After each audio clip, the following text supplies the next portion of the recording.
Eh bien, je vais vous permettre d'applaudir Monsieur Riyad Salem, qui vient parler de la question de l'innovation, des enjeux, leviers et pratiques.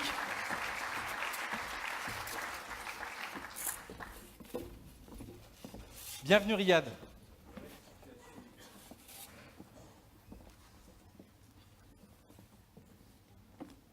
Bonjour à tous. Vous allez bien? Vous venez d'assister à un moment d'innovation. Parce que vous avez vu, le premier nom, ce n'était pas forcément le mien. Mais notre conférencier est souffrant. Donc, je le remplace. Comme quoi, quand c'est la maladie, on ne peut pas aller travailler. Quand c'est le handicap, on peut quand même venir bosser.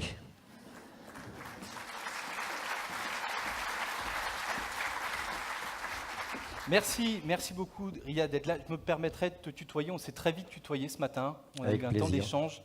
On a travaillé notre discussion. L'objet de notre discussion, c'est vraiment l'innovation, enjeux, leviers et pratiques. Mais ce qui m'intéresse d'abord, c'est ton parcours. Parce que finalement, sur ta présentation, il y avait plein de titres que tu n'as pas voulu mettre de côté, parce que cet ensemble de titres aussi témoigne de ton parcours. Est-ce que tu pourrais nous parler quelques étapes de ta vie? Alors, mes étapes de ma vie, elles sont assez banales au départ. Je suis né en Tunisie, sauf que je suis un enfant de la thalidomide. Et donc, j'ai eu un handicap à la naissance. Et mon grand-père, qui était ancien combattant français, a dit à mes parents, si vous voulez sauver votre gamin, il faut l'envoyer de l'autre côté de la Méditerranée. Et me voilà, à l'âge d'1 an et demi, arrivé dans ce beau pays, la France, où j'ai passé 20 ans de ma vie dans les centres et les institutions. Et comme j'étais un gamin un peu agité, et à l'époque, les éducateurs, les gamins agités, on les mettait au sport. D'ailleurs, même les gamins un peu trop mous, ils les mettaient au sport. En fait, ils mettaient tout le monde au sport. Et donc, de là, j'ai commencé à découvrir le sport de haut niveau. Et donc, j'ai commencé ma carrière avec la natation. Alors que ce n'était pas du tout le sport de passion que je souhaitais faire. Et c'est pour ça que sur l'innovation, c'est important de faire cette petite remarque. Moi, j'étais passionné de basket. Et vous pensez bien que le bon sens m'ont expliqué que pour faire du basket, il fallait des mains. Et comme quoi, j'avais plus les moyens aussi de m'acheter un maillot de bain qu'un fauteuil roulant pour faire du basket. Donc il y avait deux situations complexes. Donc j'ai quand même pris la natation, mais je n'ai pas abandonné le basket. Et je me suis fait embarquer un jour par le Lions Club ou le Rotary Club, puisqu'on avait ces belles institutions qui nous offraient tous les ans une sortie. Et j'ai découvert les jongleurs. Et là, en découvrant les jongleurs, je me suis dit, s'ils arrivent à tenir des assiettes sur le bout du nez, je vais pouvoir tenir un ballon avec mes moignons. Et donc j'ai eu la chance, qu'on me donne la chance, de me planter. Parce qu'au fait, les éducateurs ne voulaient pas que j'aille au basket pour éviter que j'échoue et que psychologiquement ça soit trop dur. Mais un gars de la garde républicaine du Cercle sportif des Invalides m'a donné ma chance. Et je me suis tellement bien planté que j'ai fait 18 ans d'équipe de France de basket. Et donc comme la phrase de Mandela, je ne perds pas, j'apprends ou je gagne. Et là, sur ce coup-là, j'ai gagné quelques belles années de passion. Et maintenant, je me suis fait embarquer par le rugby fauteuil. Et donc je suis en équipe de France de rugby fauteuil. Et vous voyez, de situations qui au départ ne sont pas dans la logique, dans un parcours qu'on pourrait vous prédire, et ben, si vous avez de la passion, si on vous donne l'occasion de vous planter, et ben, ça peut faire des choses assez sympathiques. Tu représentes aussi ici des associations, c'est un parcours associatif et un parcours entrepreneurial en complément. Eh oui, alors le parcours associatif et entrepreneurial, pourquoi? C'est que quand j'ai eu ma conseillère d'orientation, je n'avais pas les bons mots. J'ai fait l'erreur de dire que je voulais faire du dessin sur ordinateur. Et alors le dessin sur ordinateur, vous savez, c'est de la PAO et des choses comme ça. Alors que moi, j'étais dessinateur, c'est-à-dire que je dessinais et je peignais. Et donc mon orientation a été complètement bouleversée. Je n'ai jamais travaillé dans cette orientation de PAO, ce qui ne me passionnait pas du tout. Comme quoi, des fois, il faut questionner ou demander à la personne si c'est vraiment ce métier-là qu'on veut faire. Parce que quand on est jeune, on n'a pas forcément toute la bonne sémantique adéquate. Et ce qui s'est passé, c'est qu'à l'époque, la Cotorep m'expliquait, comme je n'arrivais pas à trouver d'emploi, pourquoi je voulais travailler, puisque j'avais une pension. Et donc, je ne comprenais pas pourquoi on m'avait opéré, levé tous les matins pendant toutes ces années, pour rester devant une télé à attendre la mort. Donc, c'est le monde associatif qui a fait de moi un acteur du monde professionnel. Donc, j'ai d'abord été un travailleur non salarié, parce que j'ai pris cette pension d'invalidité, et je me suis dit, ça fait l'équivalent d'un mi-temps, donc je vais offrir un mi-temps aux associations. J'ai été voir plusieurs associations, et je leur ai dit, voilà, j'ai tant d'heures à vous offrir. Et c'est comme ça que je suis rentré dans le monde professionnel, grâce au sport, qui m'a permis de découvrir le monde, et grâce aux associations, qui m'ont donné des responsabilités. Et donc, je me suis un petit peu formé sur le tas. Donc voilà, et puis de là, j'ai monté des boîtes et aujourd'hui je suis dirigeant d'une entreprise adaptée de production audiovisuelle qui embauche des travailleurs handicapés. C'est les fameuses entreprises de l'économie sociale et solidaire, c'est une EA. Donc on a un accord avec la Directe et on doit embaucher 80% de collaborateurs handicapés pour toutes ces fameuses entreprises qui ne peuvent pas avoir leur fameux 6%. Donc au lieu de payer, il y a un échange produit et ça fait travailler des collaborateurs handicapés de manière indirecte. Alors on voit dans ton parcours, tu as dû innover en permanence, finalement, t'adapter. Qu'est-ce que l'innovation pour toi? Alors l'innovation, pour moi, c'est soit une bonne idée, soit une bonne invention qui impacte le quotidien et qui atteint ses objectifs par rapport à, je sais pas, une problématique et qui est au quotidien, qui change la vie. Voilà, c'est vraiment... imaginons, quelqu'un aurait inventé un fauteuil avec des roues carrées. Ça aurait été une belle invention, mais pas une innovation parce qu'on n'aurait pas pu l'utiliser. Donc le fait de pouvoir l'utiliser, pour moi, c'est une innovation.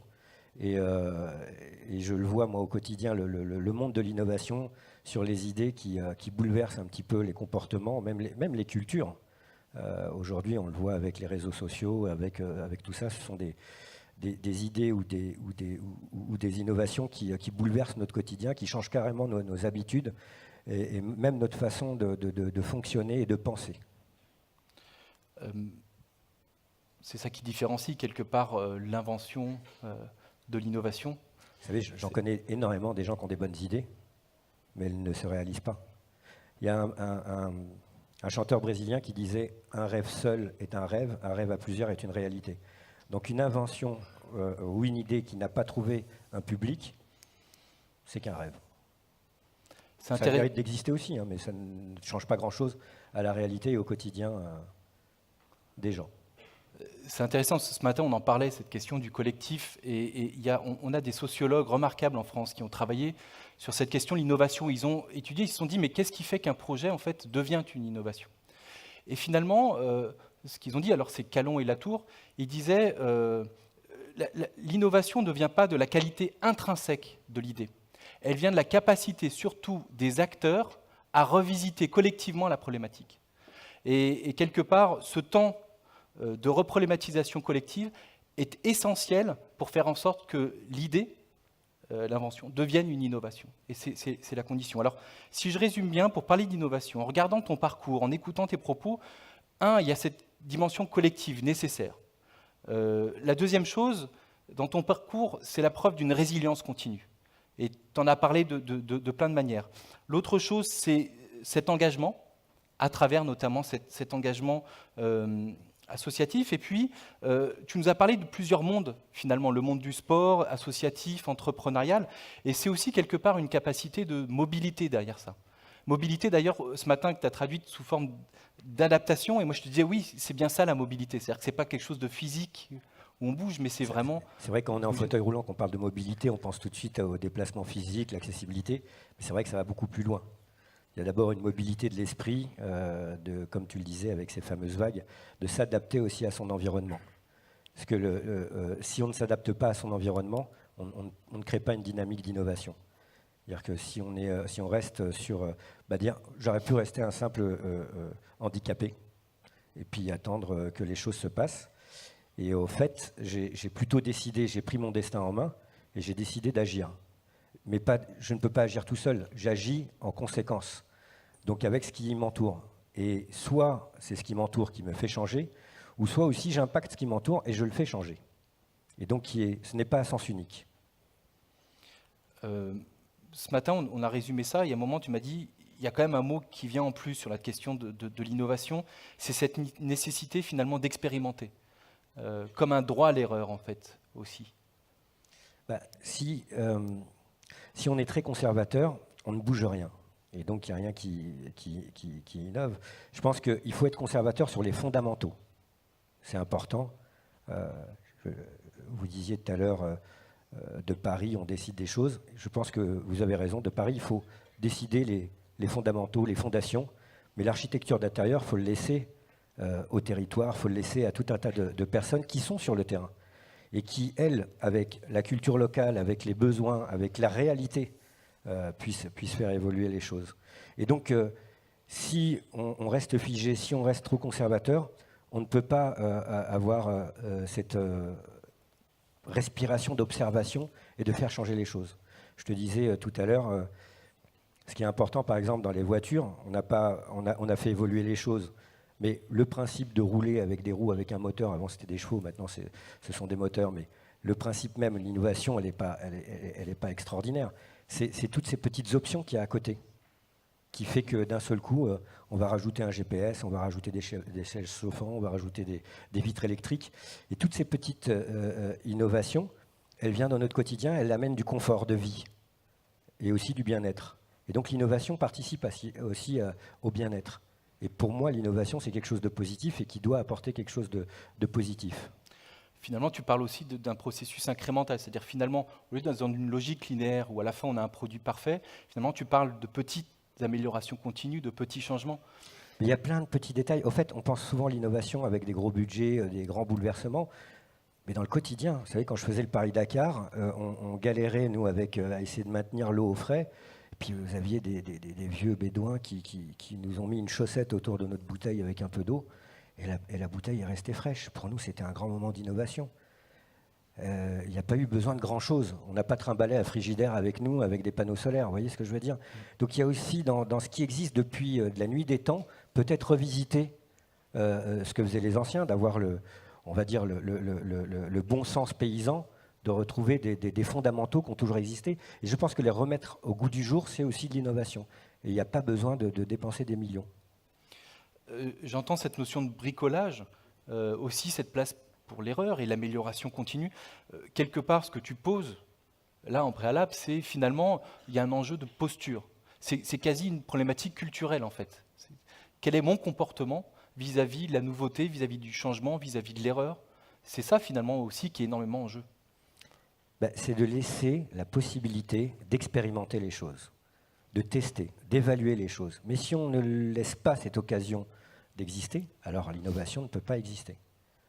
Si on ne m'avait pas donné ma chance, je ne serais pas le grand champion que je suis aujourd'hui.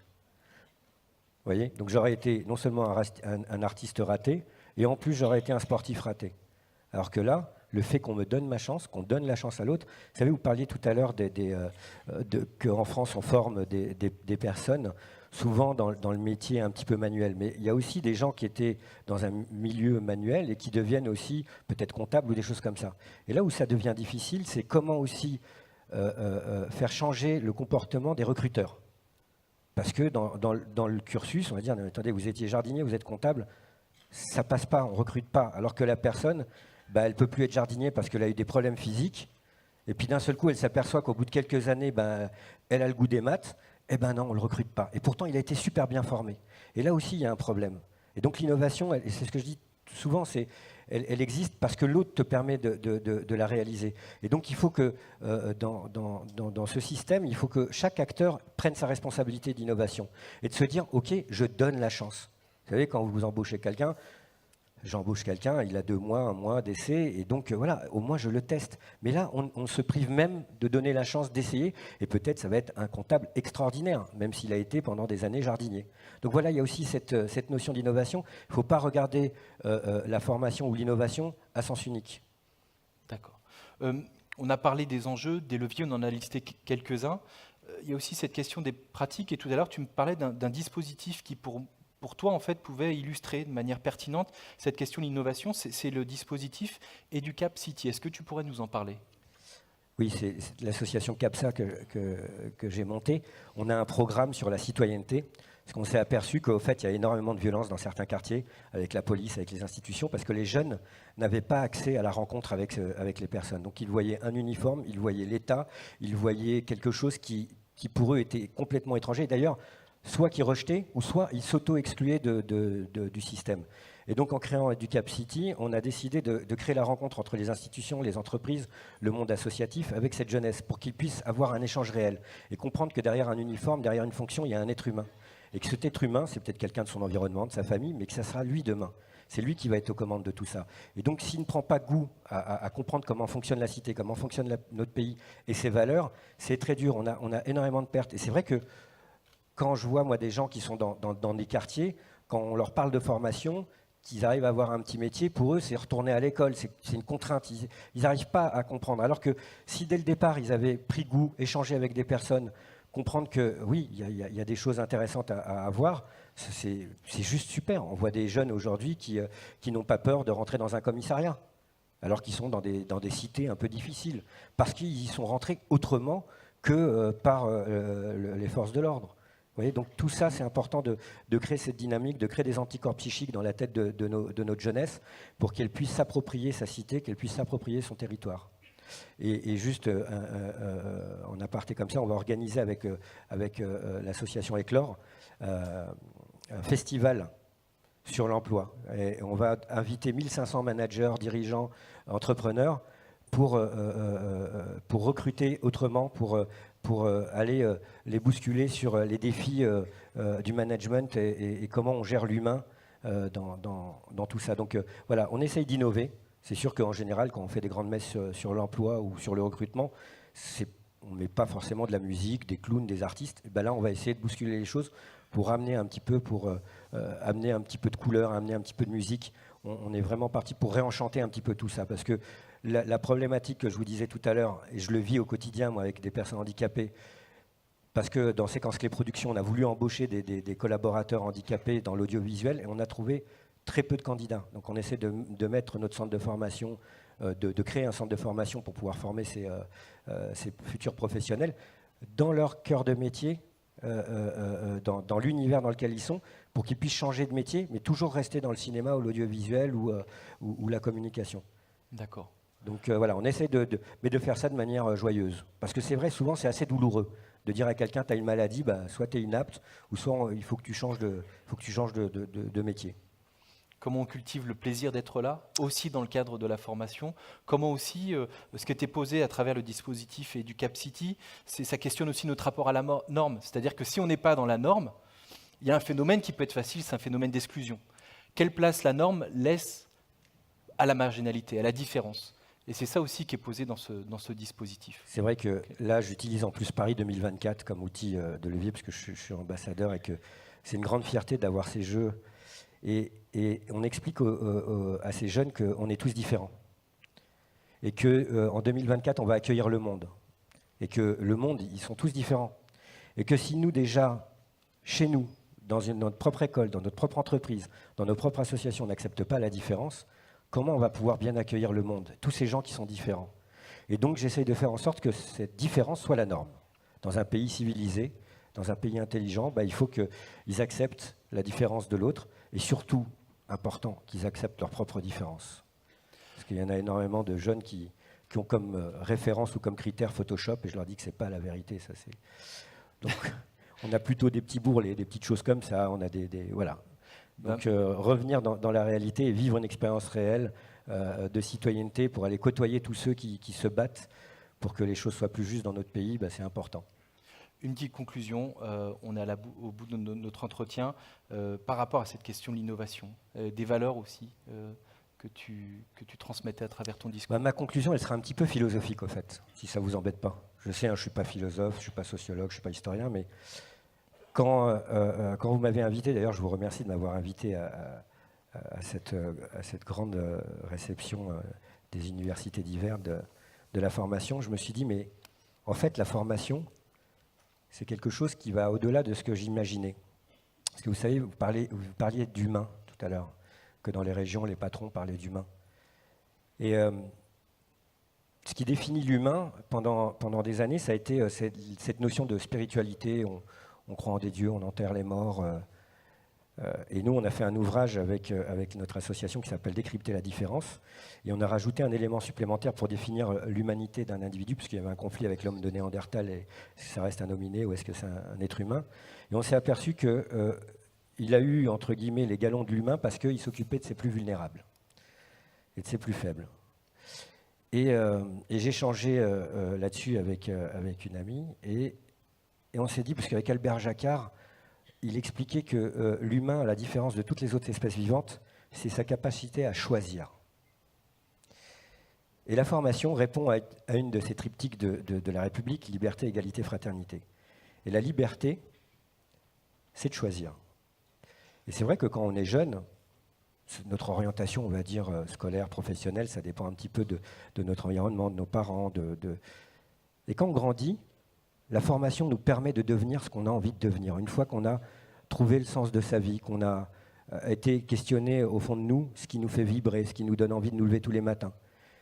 Et ils sont rares les pays qui offrent ça, qui financent cette possibilité de devenir soi-même, de changer complètement de métier, complètement de fonction.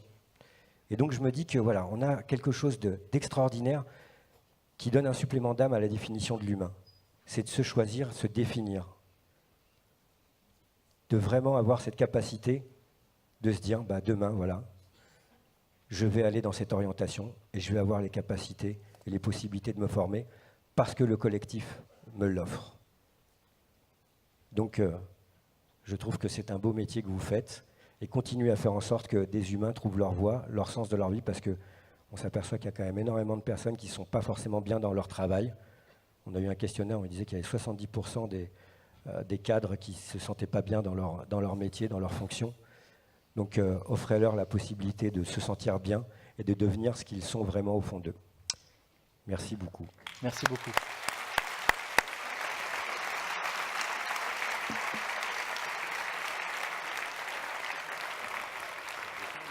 Ouais. Merci Riyad. Je suis très heureux de t'avoir rencontré. Je voudrais